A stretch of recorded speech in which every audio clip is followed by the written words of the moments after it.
of 2015. They meet online on a dating app called Hinge. It's based on the third degree of separation, having similar Facebook friends. When he sees her, he had been on the site for a month. When she sees him, she had been on the site for a week. He connects with her based on how good looking she is. But she contacts him first. She says simply, "Hi." She likes his profile. He's playing basketball in college and likes that he's 6'2". In his photos, it looks like he has friends. He's athletic and good looking, but the photo that sealed it for her is him hugging his grandma. He replies back in minutes. He had been checking often. They message each other through the service for a month. She's playing hard to get. She thinks he can't be real. It can't be this nice, this put together.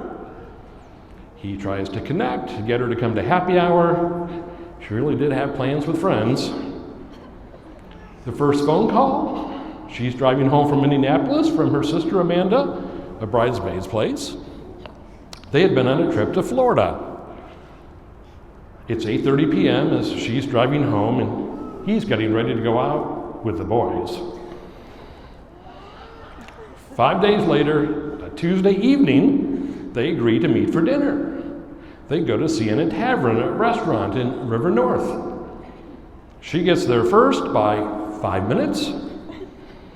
They agree to meet for dinner, and they're texting each other. She waits in the lobby. A few minutes later, he comes strolling in. Her first impression? There he is, and he's wearing blue khaki pants. His first impression? Yay, finally. He's so nervous. They have dinner and drinks. The conversation flows even more than the drinks. And they have a meatball.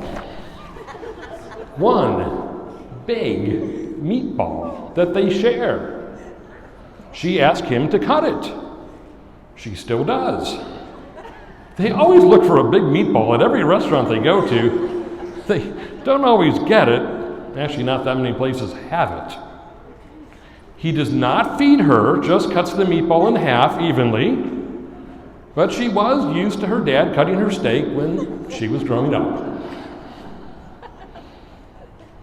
She's supposed to leave by 7:30 p.m. for a guitar lesson.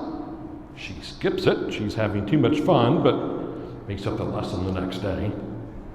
They go to 2 more bars and have 1 drink at each. The evening ends at 11 p.m., late for a Tuesday. She gets a cab. She thinks if he doesn't kiss me, I'll be upset. It had been a month since they first connected because she made him wait. He's wondering what to do. Go for it and risk having her think he's not a gentleman? Like all guys, he cannot read the signs. Her cab comes. He opens the door. He grabs her arm. He pulls her away from the curb and kisses her. She happily kisses back. He has a sense of relief. She did not turn her head.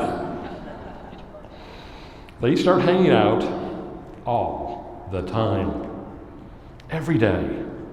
But she does not want to commit. She continues playing hard to get and being aloof.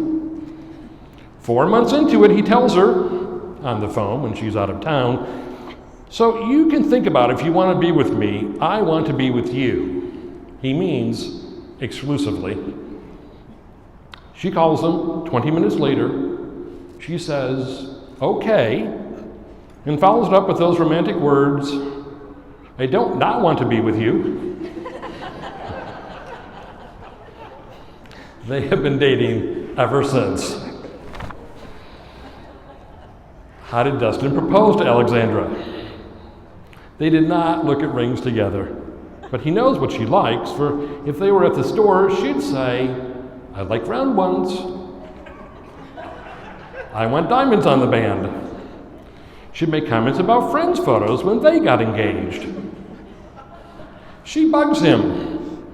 She'd be moody when a friend got engaged, and she'd be that way for a week. He gets the ring a few weeks before he proposes. He hides it in the bedside table drawer. She's not suspicious. When it happens, it happens. It's a Thursday, December 12th, 2019. They are both at work that day. She's hosting a work event at Slightly Toasted, a bar near the old post office. He comes over at the end of the event. He's allowed to have a free drink. He does this regularly, so nothing suspicious. 7:30 p.m., she can leave. They go to their respective apartments. They live within 3 blocks of each other. Let's get dinner and drinks, he suggests. That, too, is a common occurrence. She goes to her place to pick up her overnight bag, and she takes off her heels. She's tired. She yawns and puts her feet up on the couch. She has to give herself a pep talk to go to dinner with him. She puts on low-heel booties. It is winter. He thinks she's coming right over, so he prepares. He lights candles. They're all Christmas scented.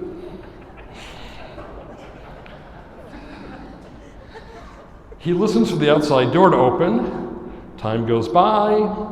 He starts watching YouTube videos, his go-to thing. He wants to text her, but he doesn't, so she would think something's going on. He's getting anxious. He hears the door outside open.